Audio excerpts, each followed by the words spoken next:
Hello बच्चों, कैसे हो। जैसे हम लास्ट लेक्चर में लॉज ऑफ मोशन के बारे में पढ़े थे, Newton first law, second law, third law, ये सब कुछ हमने पढ़ा। सेकंड लॉ की हमने इक्वेशन भी डिस्कस की। तो बेटा आज कुछ हम पढ़ेंगे क्वेश्चंस के हिसाब से जो चीजें जरूरी हैं। मैं पहले आपको फ्री बॉडी डायग्राम के बारे में बताऊंगा कि क्या होती है free body diagram. Free body diagram इसको हम शॉर्ट फॉर्म में एफबीडी बोल देते हैं। FBD, free body diagram. देखो, फ्री बॉडी डायग्राम कॉन्सेप्ट को क्लियर करने के लिए और फोर्स के क्वेश्चंस को सोल्व करने के लिए बहुत इंपॉर्टेंट टॉपिक कह सकते हैं आप। फ्री बॉडी डायग्राम अगर हमें बढ़ानी आ गई तो मान लीजिए फोर्स से रिलेटेड मैक्सिमम क्वेश्चंस आपके सोल्व हो जाएंगे अगर फ्री बॉडी डायग्राम आप ध्यान से ढंग से बना लेते हैं। तो बच्चे के दिमाग में आएगा ये फ्री बॉडी डायग्राम क्या होती है। मैं एक छोटा सा एग्जांपल देता हूं, उसे समझाता हूं। जैसे मान लीजिए ये एक बॉडी हमने सरफेस पर रखी, ये बॉडी सरफेस पर रखी, एम इसका मास है बॉडी का, एम मास।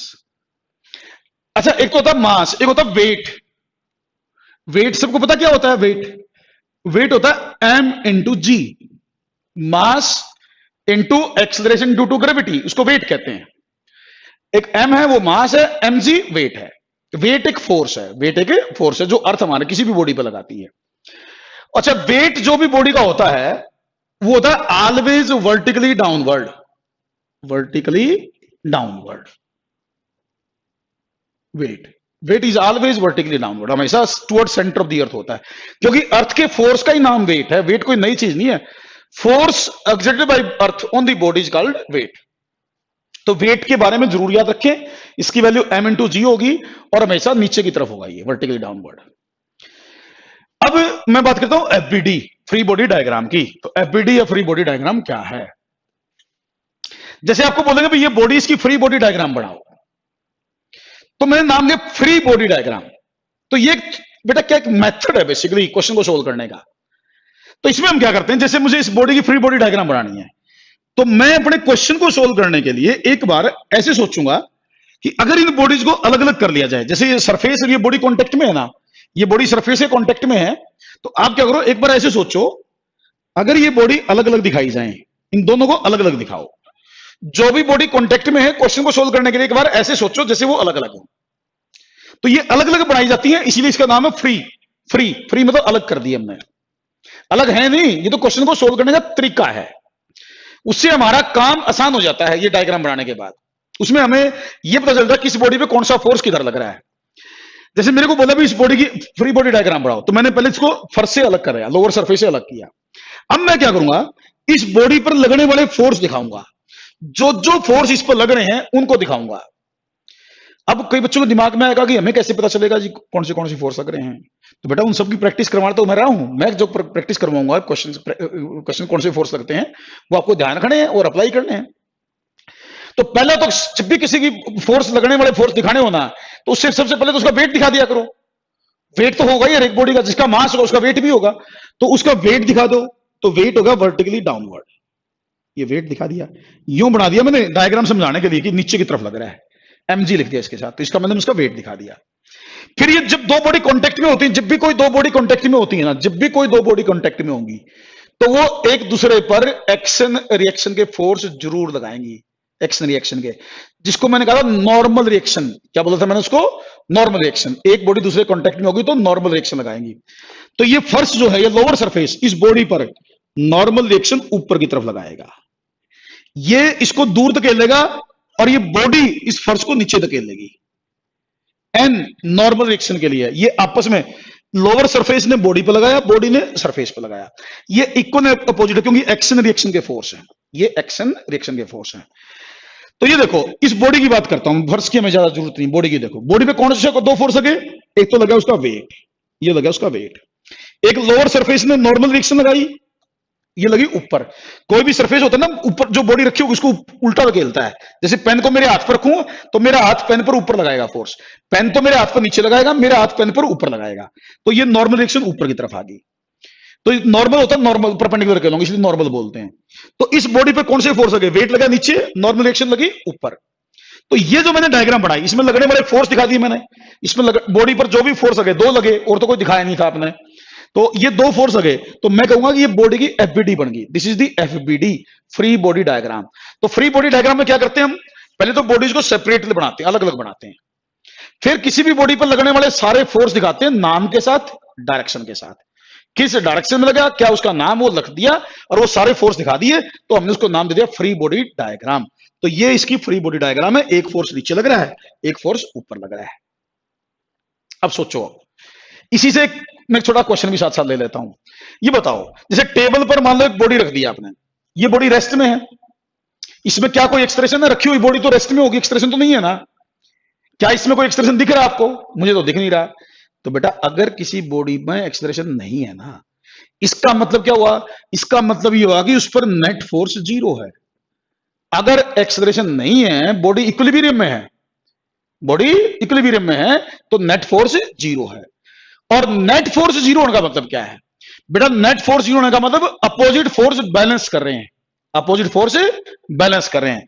तो अपोजिट कौन किसके है, इसकी बात करूं बॉडी की, एक फोर्स नीचे लग रहा है, एक फोर्स ऊपर लग रहा है, तो इसका मतलब ये बैलेंस हो रहे हैं, दोनों फोर्स हैं। एन भी फोर्स को बता रहा है और एमजी भी फोर्स है, नाम पे मत जाना कि फोर्स को एफ नहीं लिखा मैंने, एन एक फोर्स है, एमजी एक फोर्स है, और ये बैलेंस्ड है। तो मैं क्या लिख सकता हूं, एन और एमजी बराबर है, नॉर्मल रिएक्शन और एमजी बराबर है। इस डायग्राम में हमेशा बराबर हो कोई जरूरी नहीं है, बट इस डायग्राम में दिख रहे हमें, एक ऊपर लगा एक नीचे लगा, बॉडी रेस्ट में है, एक्सप्रेशन जीरो है, तो इसका मतलब ये फोर्स बैलेंस हो रहे हैं, तो एन को मैं एमजी के बराबर लिख सकता हूं।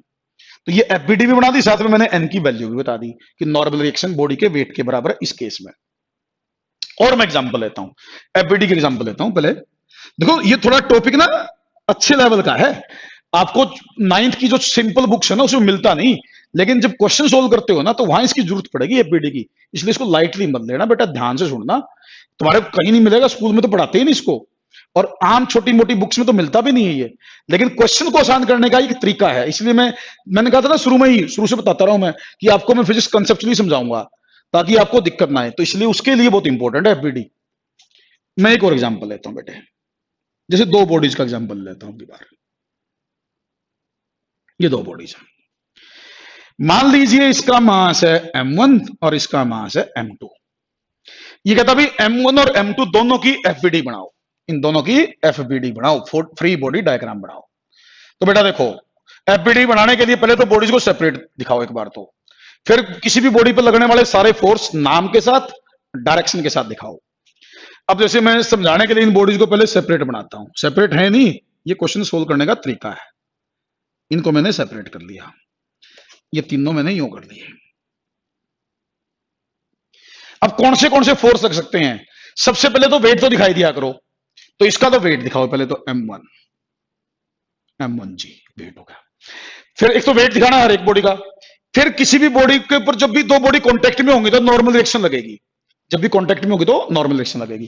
तो m1 और m2 कांटेक्ट में, यहां कांटेक्ट हो रहा है, तो m1 पर ऊपर लगेगा, m2 पर नीचे लगेगा, कांटेक्ट फोर्स कहते हैं उसे, कांटेक्ट के कारण लगने वाला फोर्स है ये। तो इस पर लगेगा नॉर्मल रिएक्शन ऊपर, मैं यहां नॉर्मल रिएक्शन n1 बोल रहा हूं, n1। तो ये n1 इसने लगाया, इसके इक्वल एंड अपोजिट n1 इस पर नीचे लगाया, ये लगाया नीचे वाली ने, ये लगाया ऊपर वाली ने, दोनों इक्वल एंड अपोजिट होंगे। m2 ने इस पर लगा दिया, m1 ने नीचे लगा दिया, तो ये नॉर्मल रिएक्शन लगी। अब इस पर n1 आ गया, एक इसका वेट दिखा दो, m2g वेट भी आ गया। फिर ये ग्राउंड के कॉन्टेक्ट में भी है, तो ग्राउंड इस पर नॉर्मल रिएक्शन ऊपर लगा देगा, ग्राउंड ने ऊपर लगा दिया, ये ग्राउंड पर नीचे लगा देगा, इक्वल एंड अपोजिट, जितना इस पर लगा उतना इस पर भी लगा, इसलिए n2 इस पर n2 इस पर, लेकिन इसका n2 ऊपर, इस पर n2 नीचे। तो ये इनकी एफबीडीज होगी, ये इनकी एफबीडीज होगी। इस पर लगने वाले सारे फोर्स दिखा दिए, इस पर लगने वाले सारे फोर्स दिखा दिए।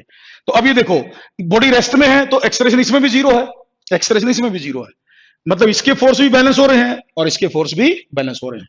अगर ये फोर्स बैलेंस हो रहे हैं तो n1 और m1g बराबर है।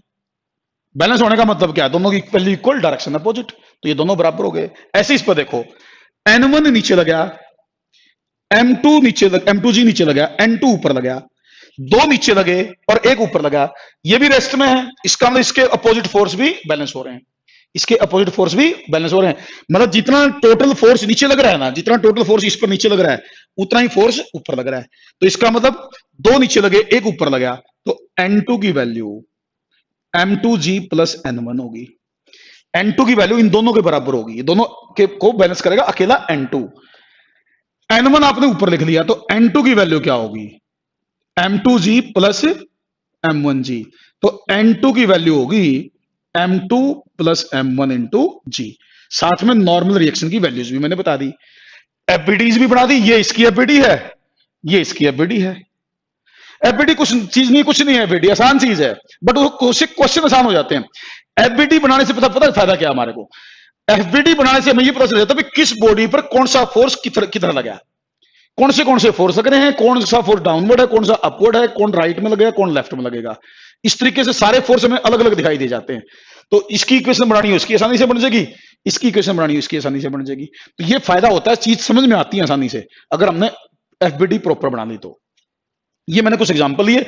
अच्छा, एफबीडी बनाने में हमेशा दो फोर्स नहीं होते, कहीं सोचो कि मैंने तो दो एग्जांपल में वेट ले लिया और मैंने एग्जांपल में नॉर्मल रिएक्शन ले ली। नॉर्मल रिएक्शन मतलब कांटेक्ट के कारण जो फोर्स लगा, कांटेक्ट फोर्स भी कहते हैं कई बार नॉर्मल रिएक्शन को, कांटेक्ट के कारण लगता है, कांटेक्ट खत्म होते ही रिएक्शन खत्म हो जाती है। तो हमेशा दो फोर्सों को जरूरी नहीं है, और भी फोर्स हो सकते हैं। आप खुद भी एक्सटर्नल फोर्स पुल या पुश में लगा सकते हो, रस्सी के कारण भी फोर्स आ सकता है, तो कई सारे फोर्स हो सकते हैं। मैंने शुरू में आसान एग्जांपल दिए हैं ताकि एक बार एफबीडी का मीनिंग समझा दूं, बढ़ाना सिखा दूं, इसलिए मैंने ये एग्जांपल्स दिए हैं। तो इसमें ये जरूरी नहीं कि हमेशा दो फोर्स होंगे, जितने भी फोर्स लग रहे हो, चाहे आपने लगाया किसी और ने लगाया, वो सारे फोर्स दिखाने होते हैं और बॉडीज को अलग अलग बना के दिखाने होते हैं। ठीक, उससे हर एक बॉडी के फोर्स का हमें बिल्कुल साफ साफ पता चल जाता है किस पर कौन सा फोर्स किस डायरेक्शन में लगा। ये इसका फायदा है फ्री बॉडी डायग्राम का। अब मैं आपकी लेवल के हिसाब से टेंशन का एग्जांपल लेता हूं। टेंशन, फ्री बॉडी डायग्राम के बाद टेंशन के बारे में बताता हूं, फिर मैं दोबारा से फ्री बॉडी डायग्राम बना के क्वेश्चंस पर आऊंगा। तो पहले मैं टेंशन बता दूं, टेंशन क्या है। टेंशन आपके दिमाग वाली नहीं कि पेपर देख के टेंशन होती बच्चों को एग्जाम देख के, वो टेंशन नहीं कर रहा मैं बात। टेंशन फिजिक्स वाली टेंशन। तो मेरा टेंशन एक टाइप ऑफ फोर्स है, टेंशन एक टाइप ऑफ फोर्स है। मैं एग्जांपल लेके समझाता हूं। देखो, जैसे एक स्ट्रिंग ले ली हमने, स्ट्रिंग मतलब रस्सी ले ली। मान लीजिए मैंने पॉइंट ओ पर इस रस्सी को बांध दिया, छत से जैसे रस्सी बांध दी मैंने। तो ये जो पॉइंट ओ है जहां मैंने रस्सी बांध रखी है, इसको हम कहते हैं पॉइंट ऑफ सस्पेंशन। क्या बोलते हैं? Point of suspension, O point.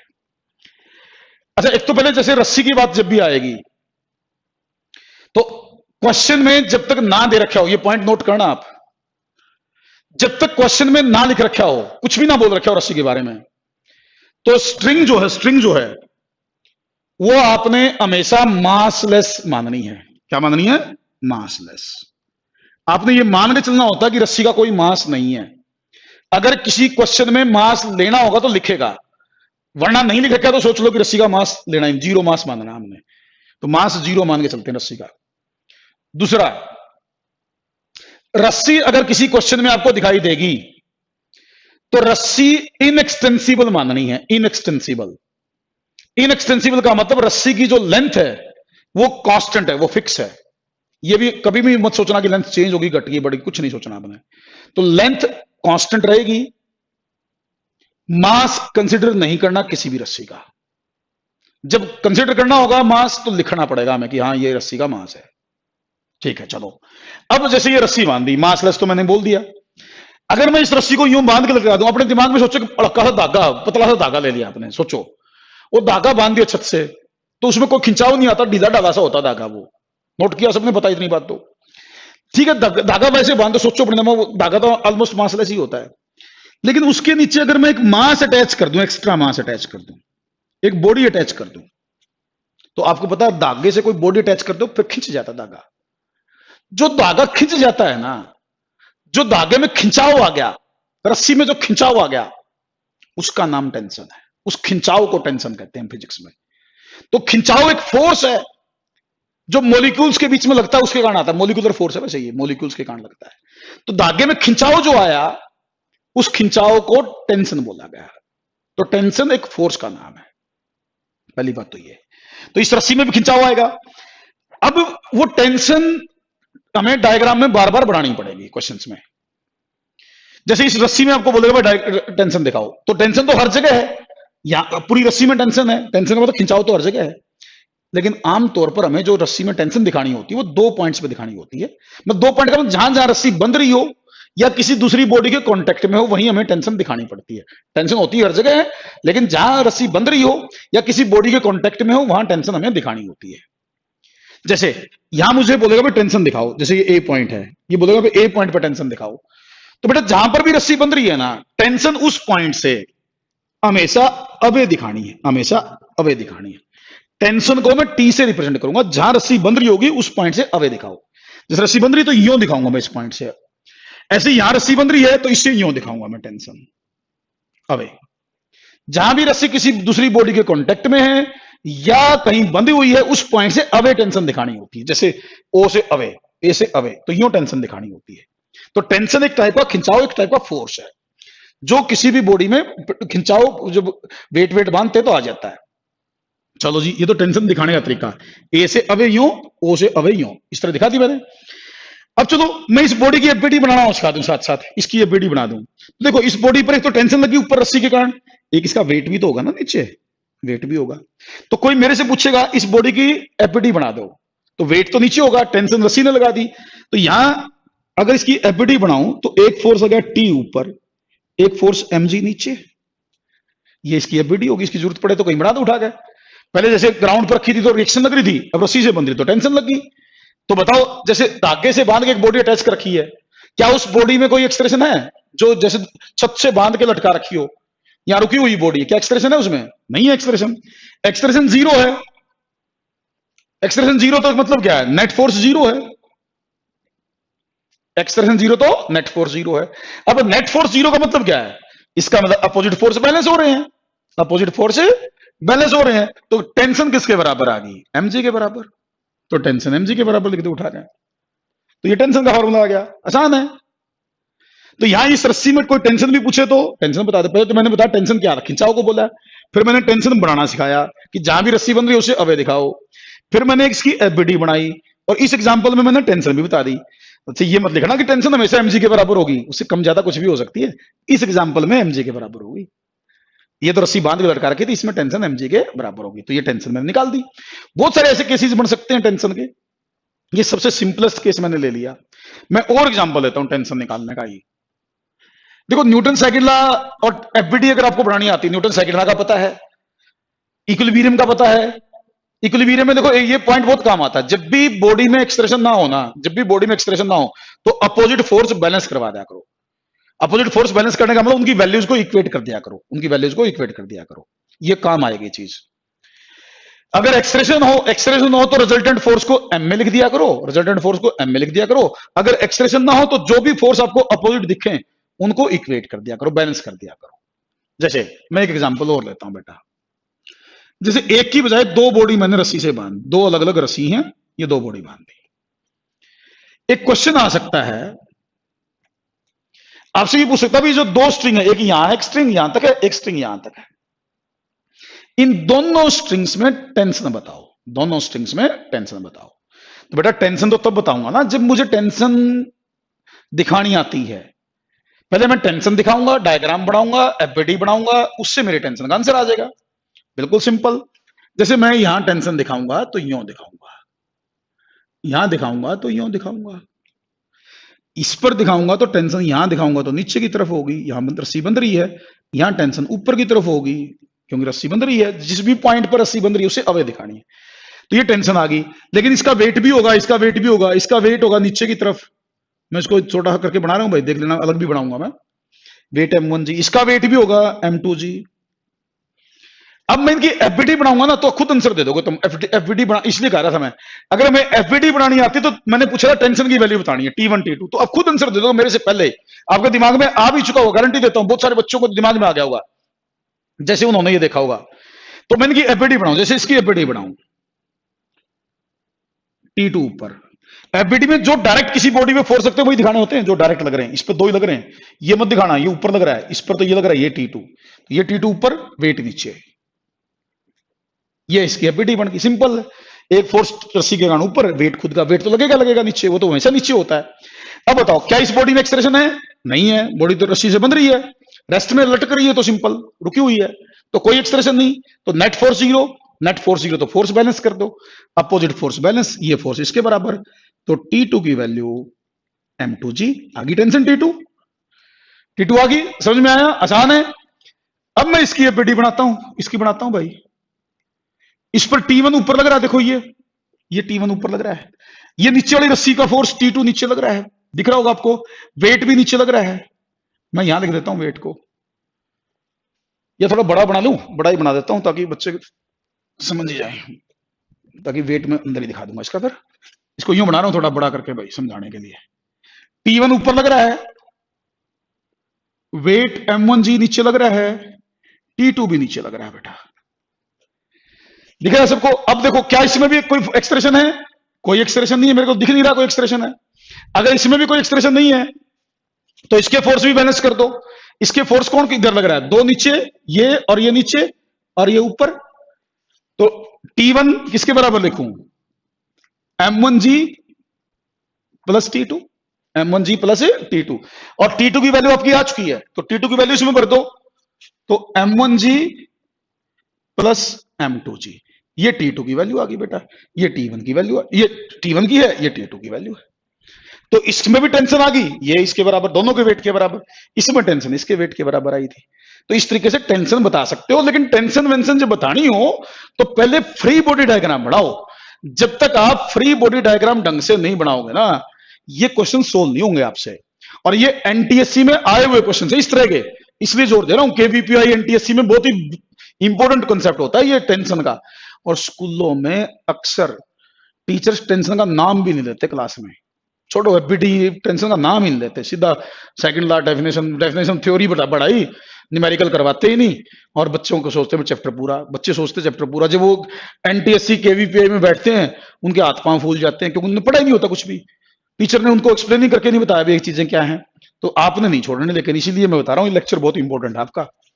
Concept of tension, concept of free body diagram, ये आपके क्वेश्चंस को आसान करने के लिए हैं चीजें। अच्छा देखो, अभी तक मैं जो रस्सी ले रहा हूं ना, वो रेस्ट में ले रहा हूं। रस्सी वाली बॉडी हमेशा रेस्ट में हो, कोई जरूरी नहीं है, रेस्ट में भी हो सकती है, मोशन में भी हो सकती है। हम रेस्ट में ले रहे हैं तो इसलिए कई बार बॉडी मोशन में भी हो सकती है। मैं उसका एक एग्जांपल लेता हूं, देखो मैं एक बहुत ही अच्छा एग्जांपल ले रहा हूं, इंपॉर्टेंट, वेरी इंपॉर्टेंट एग्जांपल। तो बहुत ही इंपॉर्टेंट एग्जांपल मैं लेके समझाऊंगा आपको कोई पॉइंट। देखो मैं दो बॉडीज को एक रस्सी से बांध देता हूं, एक रस्सी से बांध देता हूं। मैं ये मान लेता हूं इस बॉडी का मास है 10 किलोग्राम, इस बॉडी का मास है 20 किलोग्राम, और फ्रिक्शन कहीं नहीं है, फ्रिक्शन कहीं नहीं है।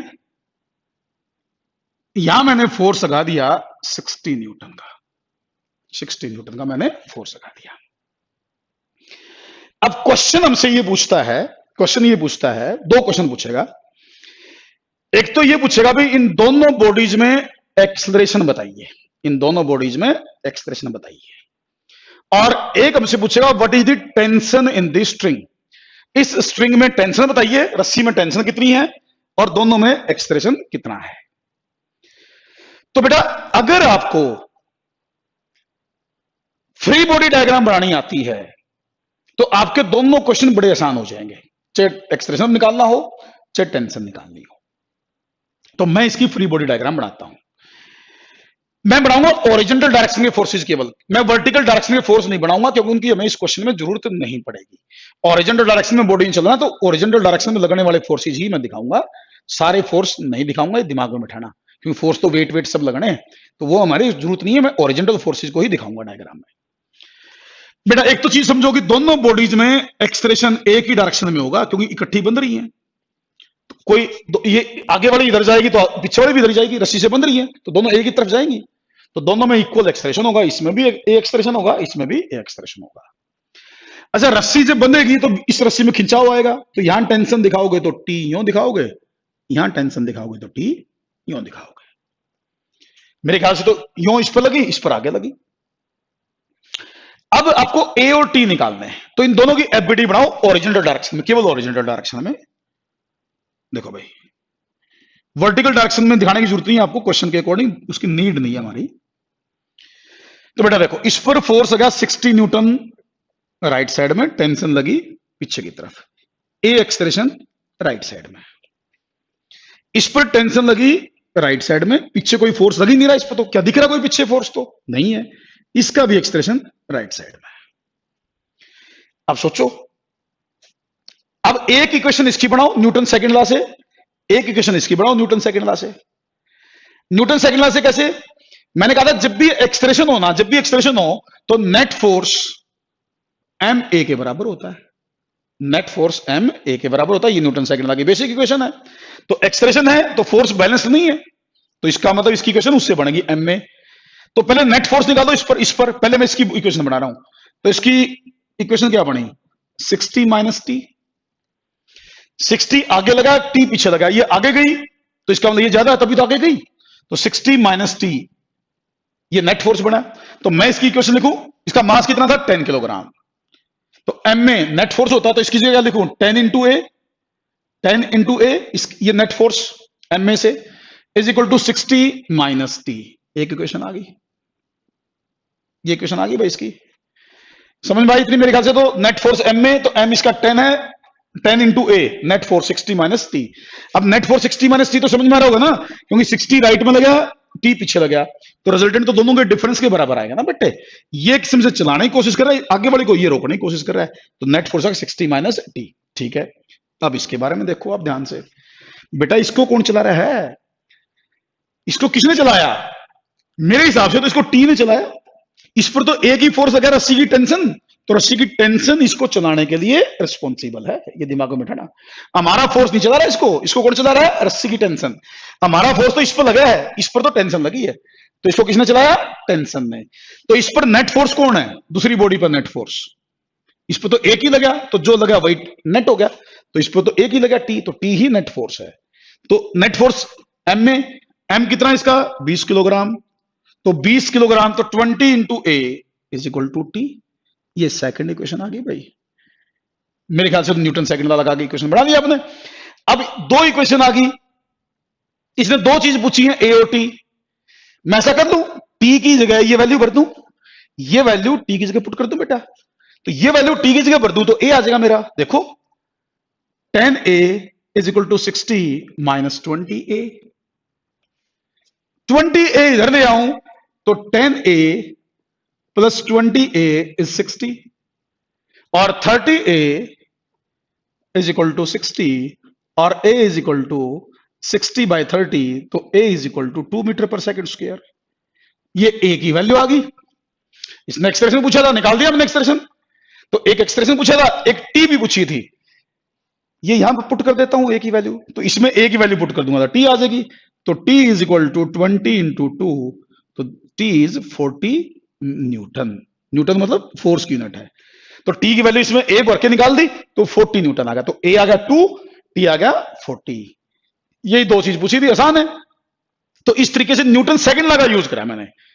न्यूटन सेकंड लॉ से एक इक्वेशन इसकी बनाई, पहले तो मैंने एफबीडी बनाई। देखो पहले मैंने बनाई एफबीडी में ओरिजेंटल डायरेक्शन के फोर्स दिखाए, क्योंकि मोशन ओरिजेंटल डायरेक्शन में फोर्स तो और भी लग रहे हैं, वेट भी लग रहे हैं इनके, मैंने दिखाए नहीं क्योंकि जरूरत नहीं है हमारे क्वेश्चन में, तो फालतू में क्यों क्वेश्चन को हम कॉम्प्लिकेट करा। तो इसलिए मैंने दो जो काम करके फोर्स हैं जो जिनकी हमें जरूरत है वो दिखा लिए।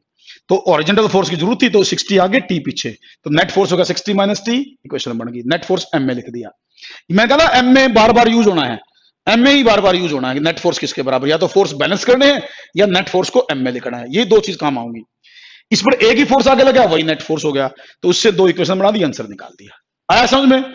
उम्मीद करता हूं ये समझ में आया होगा। टी और ए निकालना न्यूटन सेकंड लॉ की एप्लीकेशन है यो। चलो बेटा एक पॉइंट बता दूं आपको छोटा सा, इसमें ना एक काम में ए निकालने के लिए मैंने देखो शुरू में ये कंसेप्चुअली पूरा समझाया आपको। अब मैं एक बात बताता हूं, आप ए ना डायरेक्ट भी निकाल सकते थे, बगैर इस कैलकुलेशन के भी ए निकाल सकते। अब मैं आपको शॉर्टकट बता रहा हूँ, शॉर्ट ट्रिक बता रहा हूँ। अब बच्चे सोचेंगे भी शॉर्ट ट्रिक सर आपने पहले क्यों नहीं बताई? बेटा शॉर्ट ट्रिक पहले बता दूंगा ना तो आपके कंसेप्ट क्लियर नहीं होंगे। तो पहले मैंने कंसेप्ट से मैंने आंसर निकाला, अब मैं शॉर्ट ट्रिक बता देता हूं। ए निकालने का डायरेक्ट फार्मूला, ए निकालने का डायरेक्ट फार्मूला है नेट पुलिंग फोर्स, या नेट फोर्स बोल दो, पुलिंग कई बार पुशिंग भी हो सकता है, फोर्स तो कई बार नेट फोर्स पुलिंग भी हो सकता है, पुशिंग भी हो सकता है, मैंने पुलिंग लिख दिया। चलो, net pulling force divided by total mass, divided by total mass. Net external pulling force बोल दो, एक्सटर्नल, क्योंकि पुलिंग फोर्स में इंटरनल फोर्स यूज नहीं होते, केवल एक्सटर्नल फोर्स यूज है। Net external pulling force divided by total mass, उससे ए direct आ जाएगा। अब बच्चा सोचेगा ये क्या कह रहे हो जी आप, हमें तो समझ नहीं आया, क्या ये पुलिंग फोर्स एक्सटर्नल, क्या नए काम दे दिया आपने? मैं समझा देता हूं क्या बात दिक्कत है।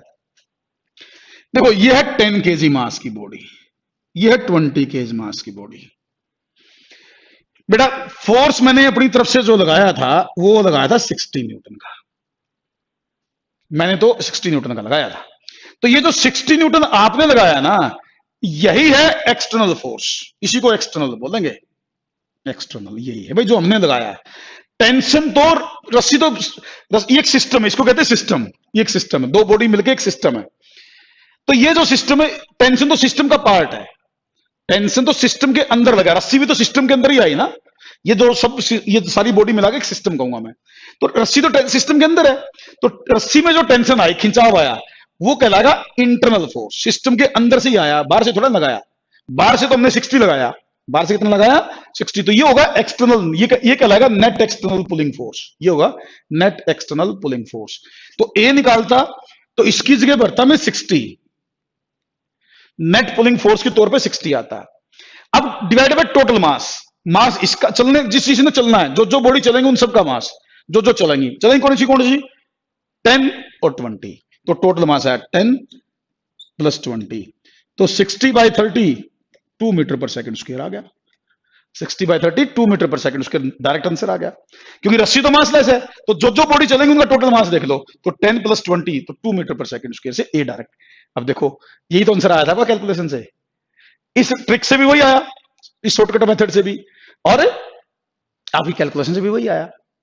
तो इस तरह के इस फार्मूले से भी आप ए तो निकाल सकते थे। कई बच्चों को मैं कह रहा हूं बार बार दिमाग में आ सकता है, सर पहले बता देते, क्यों सोल्व करवाया आपने?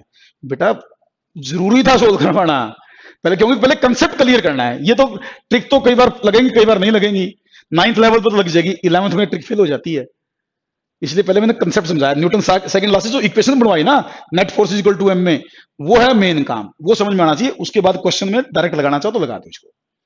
उम्मीद करता हूं ये जो क्वेश्चन मैं आज करवाए हैं ये आपको समझ में आए होंगे। लेकिन अभी तो फिर कह रहा हूं, स्टार्टिंग हुई है क्वेश्चन की, न्यूटन सेकंड लॉ पर स्टार्टिंग हुई है, अभी बहुत सारे न्यूमेरिकल मुझे करवाने हैं। तो सारे लेक्चर देखने हैं आपने, कंटिन्यूटी में सारे लेक्चर देखने हैं, ये नहीं कि एक लेक्चर देखा दूसरा छोड़ दिया ना, कंटिन्यूटी में सारे लेक्चर देखने। बाकी क्वेश्चंस हम नेक्स्ट लेक्चर में डिस्कस करेंगे। ओके बेटा, बाय बाय, मिलते हैं नेक्स्ट लेक्चर में।